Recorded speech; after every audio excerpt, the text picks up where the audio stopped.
That means my radiator has burst. Rush to the scene of the crime.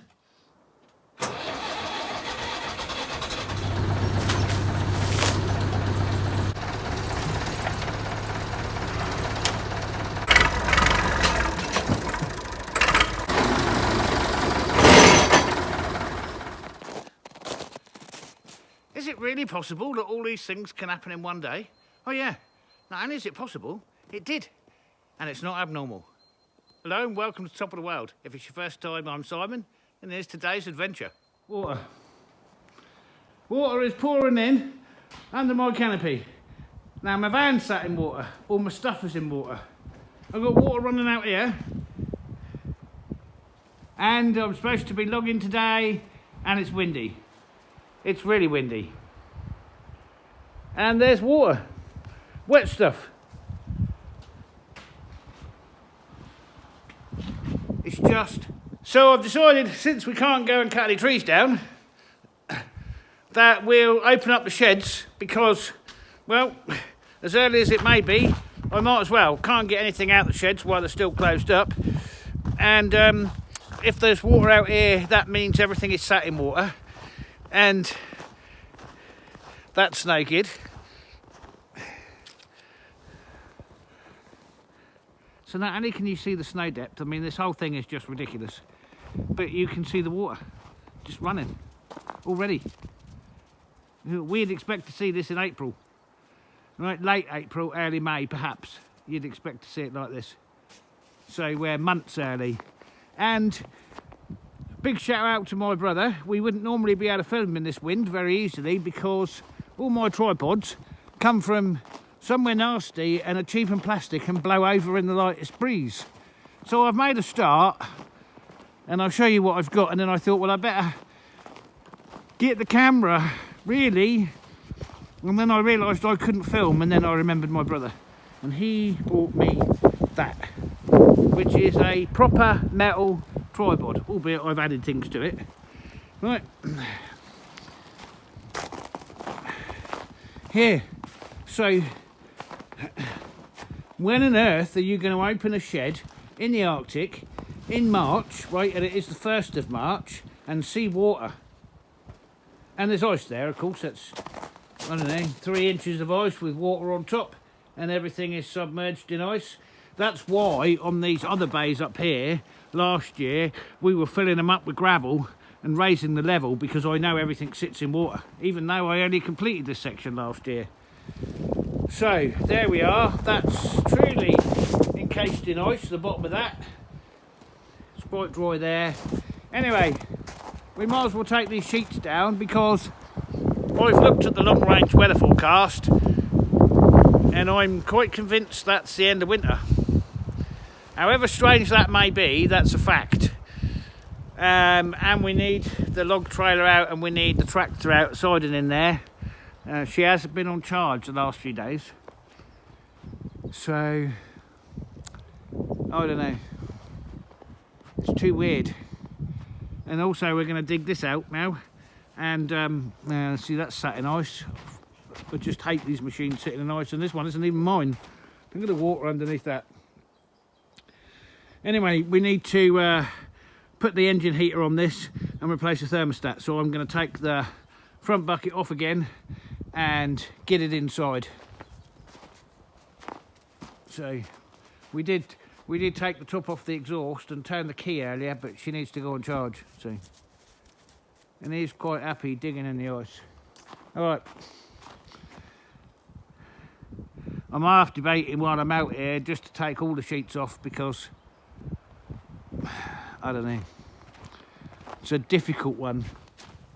So for the first time I should be able to leave you on that tripod, and when I turn round you should all still be stood up. The other problem I've got is the bottom of that sheet is now encapsulated in ice. So these sheets I've managed to keep up, and if I try and pull it out the ice, I'm just going to destroy the sheet. Anyway,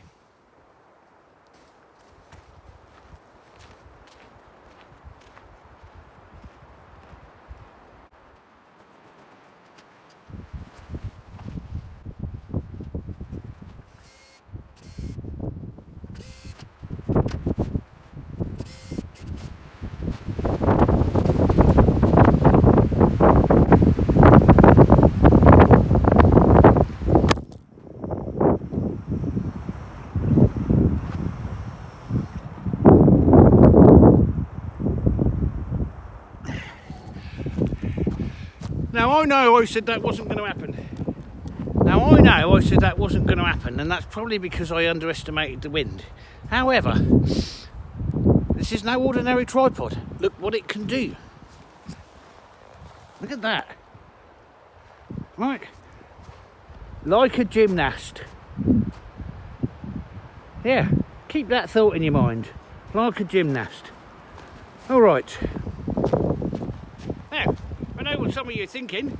With all the wind noise and the wind, is it a good day to be taking down the sheets and trying to film it outside without a little fluffy bit on your microphone? But what else am I going to do today if I can't? So, no, it's not an ideal day. But it's not tomorrow. And it won't be tomorrow because I won't be here tomorrow. Right.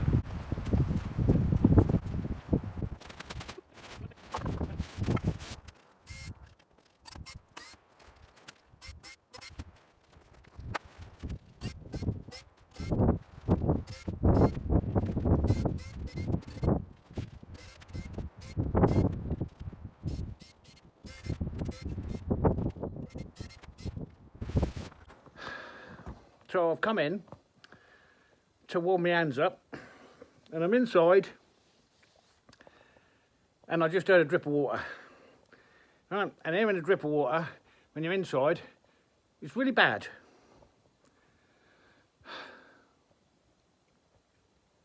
So I've gone to investigate what that drip of water is.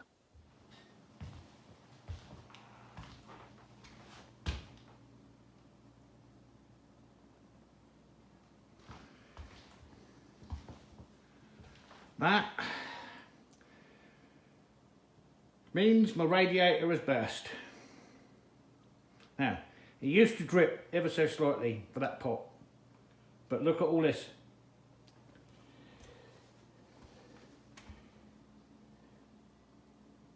Is my really nice vintage furniture soaking up that mess? Yeah, welcome to my world. There is my really expensive glycol all over the floor. That is the only radiator in this room because I'd already torn out the radiator over there because I've got the same problem. Right, now we have to stop and clear this mess up.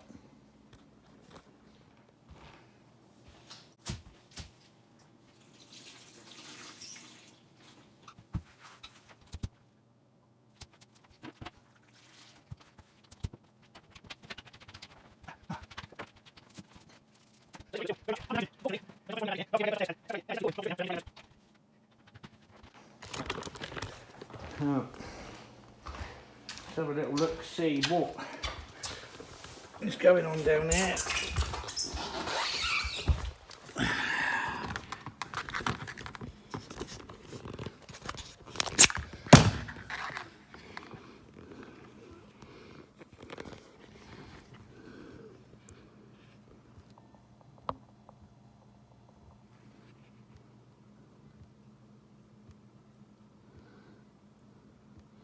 That's quite a lot.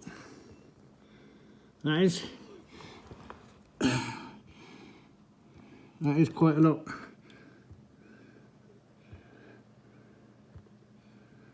Yeah.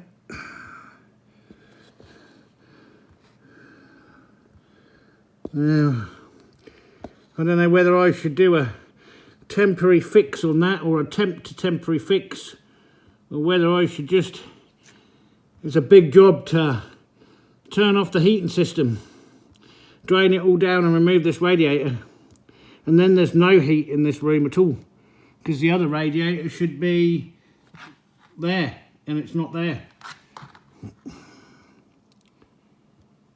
Okay, no good like that. Shouldn't really be too much of a surprise. These radiators were fitted in 1947, so I don't know how old that makes them, but this is becoming more and more of a regular thing over the last few years. I've had to renovate many of the radiators in this building, and there's 64 of them. Well, there's a few less now, but yeah. Okay, it's just a pinhole, but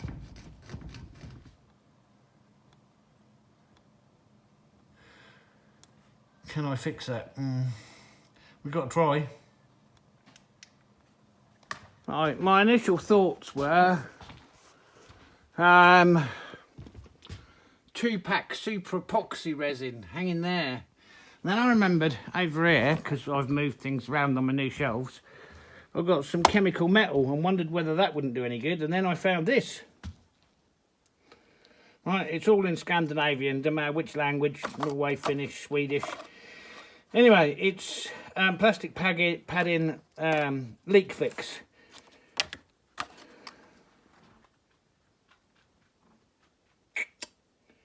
Now, I don't know how old that is, but I didn't buy it. That means it's been in this building a long time.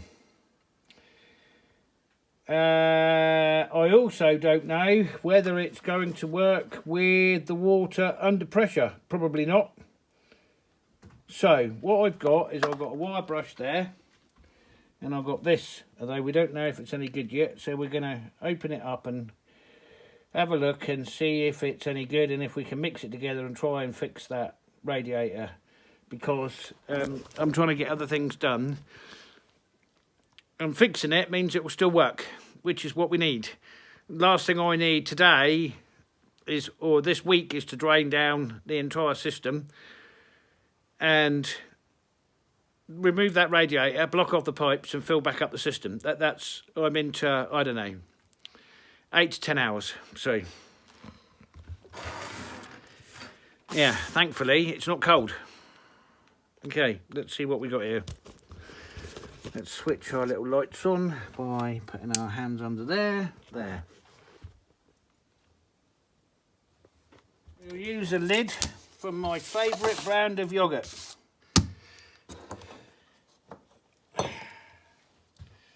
Let's see what's inside it before we... That is hard. I don't think this is going to be any use to us, if I'm honest. I think this is too old. I don't think it's going to work.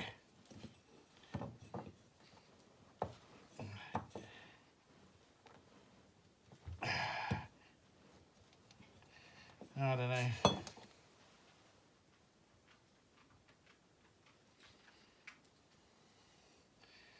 You don't feel that hard up the top there.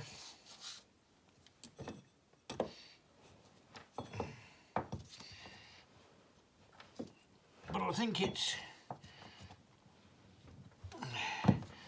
quite a bit past its sell-by date. I don't know if it will mix up or... You don't need a lot. It is only a pinhole.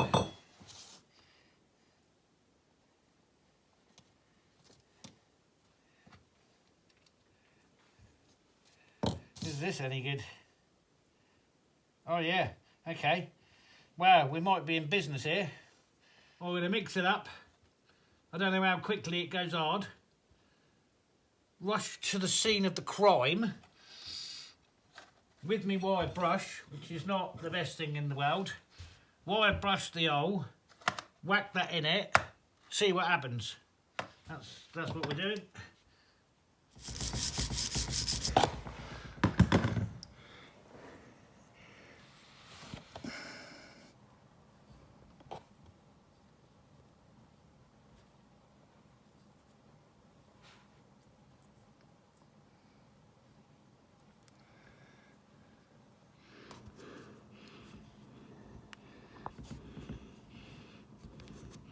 It's on the bottom of this rib here.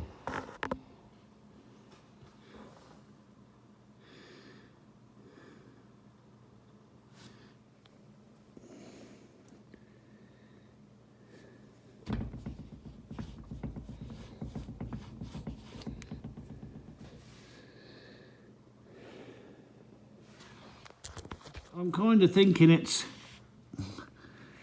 on the bottom of the rib here somewhere.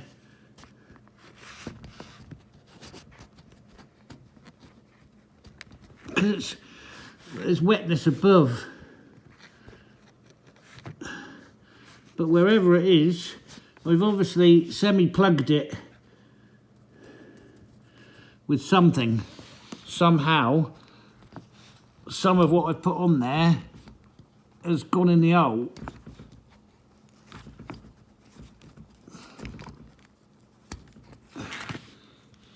So there, you see, you can see it. We ain't quite got it. Oh no, that's on the wall. Yeah. It's a bit blurry because you're so close to it.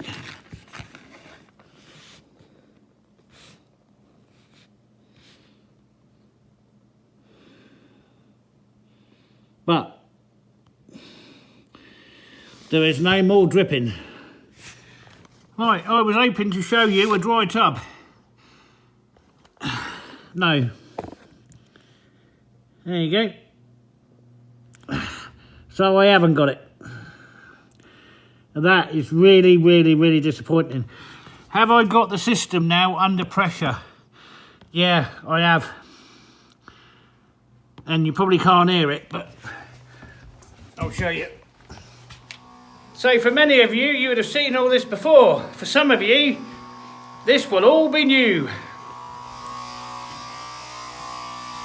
Okay, so we're in the boiler room, and that noise is that little pump we fitted a few years ago when we installed this tank.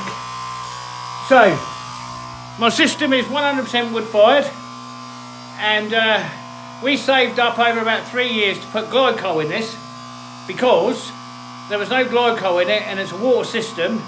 And about 5 years ago, our heating system froze whilst the boiler was lit, while the furnace was lit, and hot water was running through the system in the middle of the winter. Our pipes froze in the concrete cellar wall, and we lost a quarter of the building, including our living accommodation. So we had to rapidly save up to fill the system with glycol, or, you know, put the right level of glycol in so that it didn't freeze again. Well, there was a problem with that. This is an open vented system, and right at the very top I put in a new header tank when we first come here, because the old one was rusted through and there'd been a big burst. And the top of the building, this building, the school, had been cut off completely. So as we were busy resurrecting a building that had been asleep in the Arctic for a long time, one of those jobs was to put in a new header tank.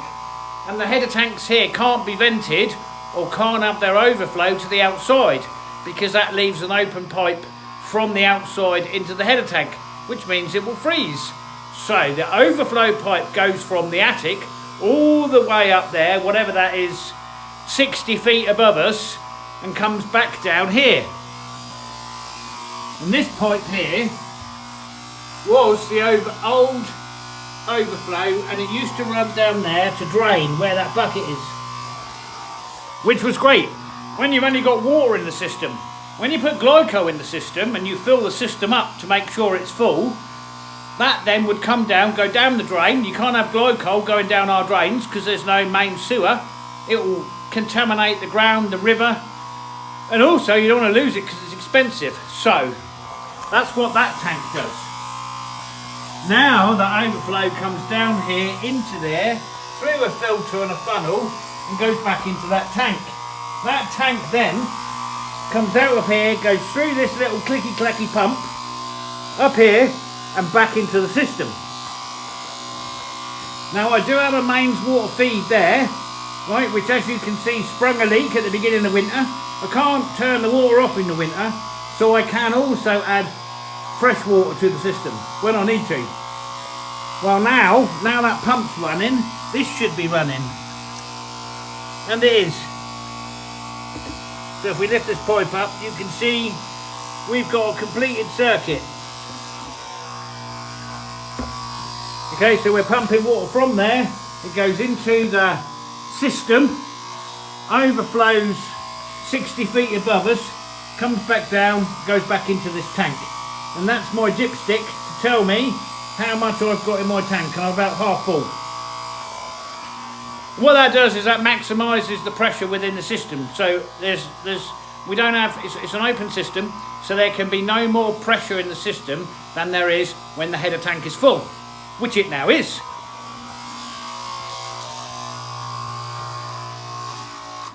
So we can turn that tap off and then disconnect my battery. We can hear that dripping, which means I'm now full, which means we're at maximum pressure. Now I've done all this, fortunately, because I've been moaning about how warm it is. Right, the furnace has not been lit yet. It's early afternoon. I won't have to light that until, well, it needs lighting now really. But I keep a full diary, right, of every single day, every single year that furnace has ever been alight. And whilst there is 1 or 2 years where it's been off on the occasional day, right, in early March, or the half day, nothing looks like it does this March. So the furnace is not lit yet. The pump is on and running. Should we cover the pump?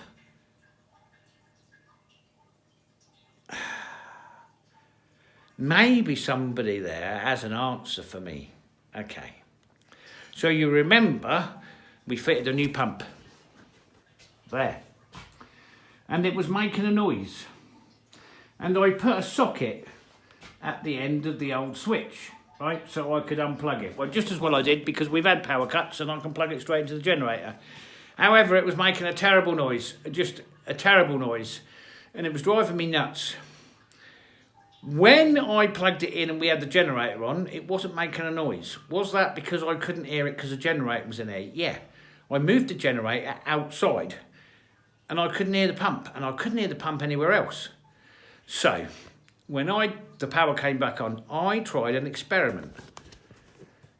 There is a plug socket there, here, running from the lighting circuit, which is normal in Sweden. Normal. Lighting circuits and plug sockets are one and the same. Just don't even go there, okay? However, what I do know is that socket there is on a completely different frequency to that socket there. They both put out 220 volts. That puts out 220 volts. That puts out 220 volts. That spins the pump 3 to 4 times faster than that. So this pump, when it's coming off the lighting circuit, this pump, right, you have 3 speeds. That's the first speed. You can hardly hear it. Second speed. And you can hear it. Third speed. Okay. Second speed. First speed. It's very efficient on all 3 speeds. If we unplug it from there and plug it into there, which is still 220 volts, the first speed runs faster than the third speed on the pump, and it increases further and further and further. I don't know why, I can't tell you, but I do know while it's plugged into that plug socket, it's running at the right speed according to the speed of my spinny magnet to the manufacturer's recommendations. If I plug it into this socket, it goes 3-4 times faster than it should do on its slowest speed, and I can crank it up then, causing the noise. So whilst it's plugged in there, which all I've done is I've plugged it in with an extension lead while I work out why we're getting a different frequency off of a direct line from the fuse box than we are the lighting circuit. And it's working, and it's winter, so you don't want to mess with too many things when it's winter. Okay, so that's how all that works. And now I can tell you we've still got how we're doing on wood, because I know some of you like to know. Let's put a light on. We've actually started bringing more wood down from the woodshed, but there, that's how we're looking in here. And we were full to the door, as you'll remember. So considering I haven't had to bring in any wood this winter, not bad really, and the winter's been quite mild. Still got all this here, and I'm still stacked up all the way out here. So we're doing all right for wood. We're not doing all right on leaks. So I've got to go and have another crack at that radiator, because that's not fixed now I've pressurised the system. 10:30 we came in, just to have a quick cup of coffee and warm our hands up. So, that's where my day goes. Okay, let's carry on. So having said all that, with all them little disasters and things going on, you know, I can already see in the comments about why don't you do this and why don't you do that, and isn't it time you replace some of those? And that's for those of you that are new. So I've explained it before, I'll explain it in real simple terms. 12 years ago, I used to bring in, financially, every 2 weeks, and I bring the equivalent amount in every year, if I'm lucky, and have a really good year. So, financially, you do what you can do, and any money you do have goes on stuff that you're not expecting to spend it on all the time. So you have to stretch and be real careful. Anyway, where were we? That's where we were all them hours ago. So we're kind of up to the sawmill now. I don't know whether I need to or want to open that end bay, but we can get the tractor and we can get the trailer out. And I was supposed to get this inside today. Anyway, so we've got that lot off. It's easy for us to walk to the sawmill now. Are we encased at the bottom, or did I stop it? No, I did what I did last year and wrapped it in. Okay, so maybe we even open up the sawmill.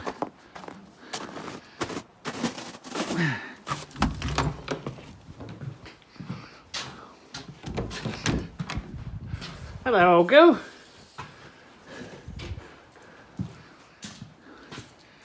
Yeah, maybe we do open up the sawmill as well, and then just pray that we're not going to have sudden bad weather.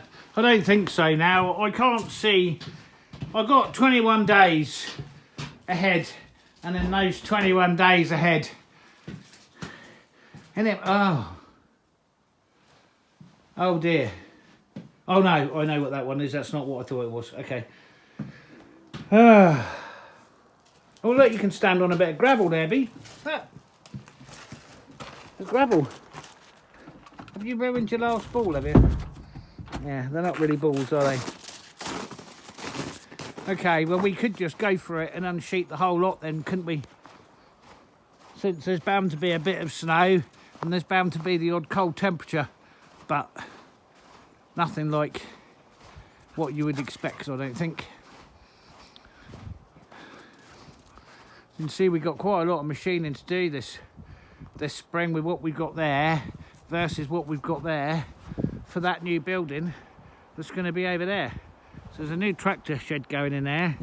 It's not going to look dissimilar to this one, obviously, for this tractor. Now this is, for those that don't know, this is not mine. This needs a thermostat. This is the fire damaged one we've renovated. It needs a thermostat in it, and it needs to go back to the owner. Else he's going to be shouting at me. Right, I think we need to break that out of the ice. And maybe have a go at starting that one up. Yeah, do you know, I don't know how that's going to fare on the hill without chains. Albeit it's a four-wheel drive.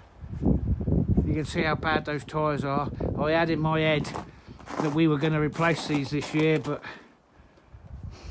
And it's not just the dryness. For those that you remember, this side is damaged.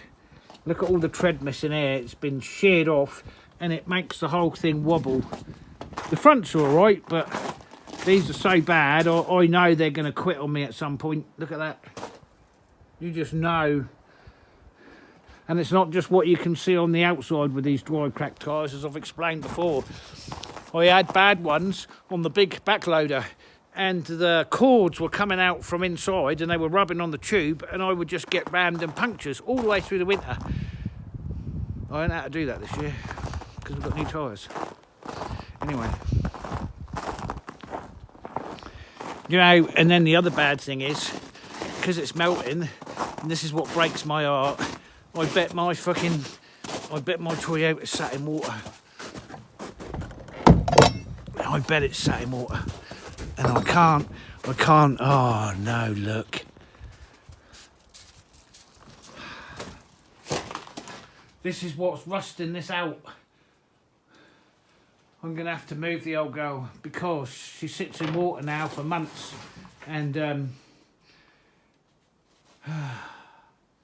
yeah, this one's high enough not to do that. Look at the state of that.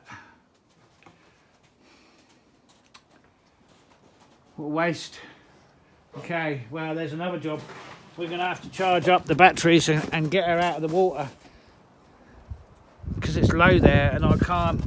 I've got nowhere to put her. Right. Let's open this lot up. Because there's no point deliberating over it. I might as well because I've started now.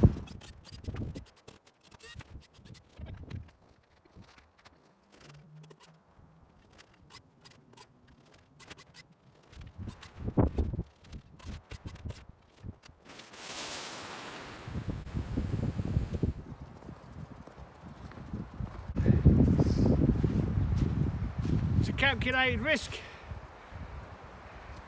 From the information I've got, my calculations say it's probably worth taking that risk. Yeah, probably worth taking that risk. Okay, and I'm not too bothered because last year we put that other extension going that way, so the head is actually behind the wall now. I think we'll be alright. We'll see.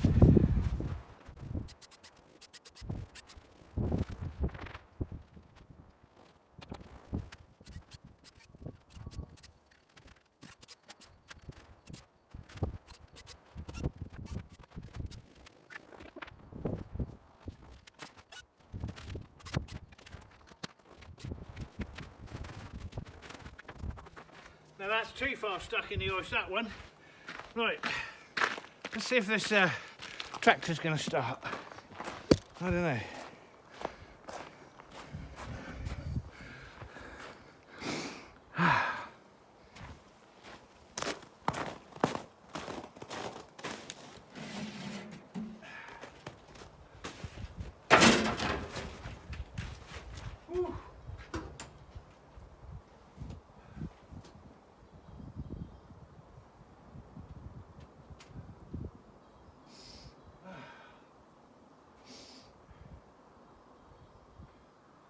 First time, so I don't even know when I put it in here. October.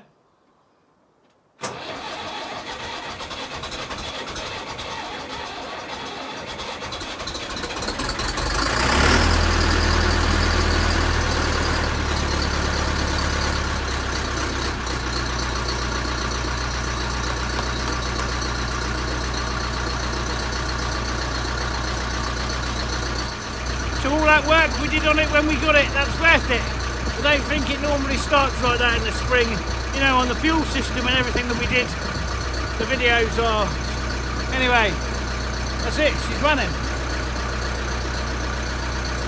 So that's sweet. Now we've got to break out the log trailer out of the ice, which we'll use the big one for. And then we really need to get the front bucket off this little Massey Ferguson here and get it in the shop.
So I dragged all the sheets in here earlier, which are now all folded up because of the wind.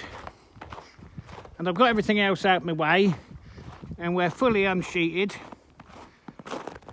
And I've turned off the Volvo that's had a nice 45-minute sit and warm up, so she's good. Left the batteries on charge, pulled the trailer out. Now, the last job of the day is this. And this should be easy, right? Because I've completely rebuilt this. Completely rebuilt this. So, it's just a very simple case of firing her up, and she's going to start right up. Drive her into the shop. Alrighty then. Let's see if we can give this old girl a bit of heat. Turn the electric on.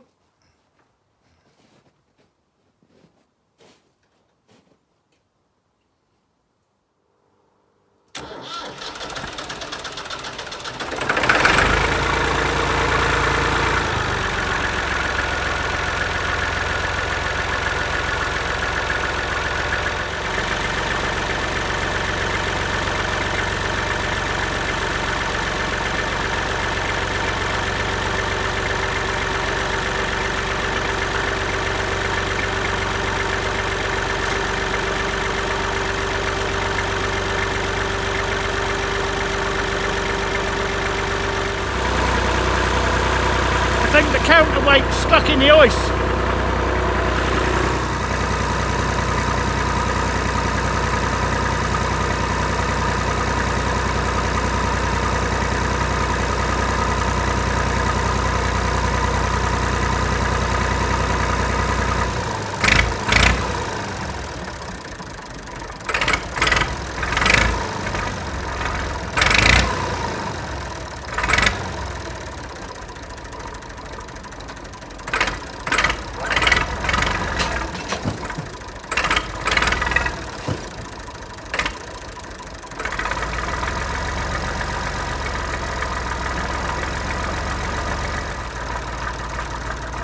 We're going to need to get some muscle on that.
That's every job I had to do completed today, including fixing the radiator and recharging the heating system. And I thought it was going to be quite a, you know, anyway, why have I been fighting against this all day? Because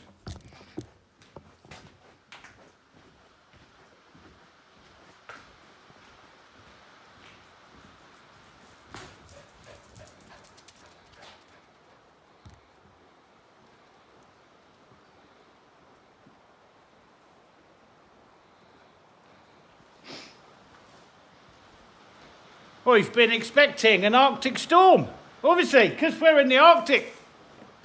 Just as I get that inside, it arrives. Okay, so what have we learned from that? Well, nothing I didn't already know. Don't have any vehicles outside during the winter. Don't take any vehicular jobs on during the winter. Don't expect to move a vehicle that's been outside, inside during the winter. And if you had to, and it had a counterweight like that one, when you park it up, put a couple of bits of wood underneath it so it don't sit in that ice. Do we normally have this kind of melt? Does that happen? No. Anyway, we learned something today, and this is a mixture of rain and snow and just nastiness coming down. We've got everything put away. We've got all the sheds unsheeted. The log trailer is partly sticking out there, and that'll just be the way it is. The other Volvo's ready to go. Could we have gone logging today? Well, no, the wind dictated we couldn't have gone logging today. And we can't do anything tomorrow because I've got to drive south because the first part of my surgery starts tomorrow. So, anyway, that's it, inside. Well, that's all been a challenge. I have no idea how I'm going to get the counterweight out yet. Not sure, but it would appear with the melt and now all the buildings being out, we're open for business. So I suppose I should get on with some projects, really. Weather dictates we're not going to be logging until next week. Tomorrow's supposed to be a huge windstorm and more temperatures. And tomorrow I want to work on the tractor. Thank you all for watching. We'll catch you on the next one. Bye for now.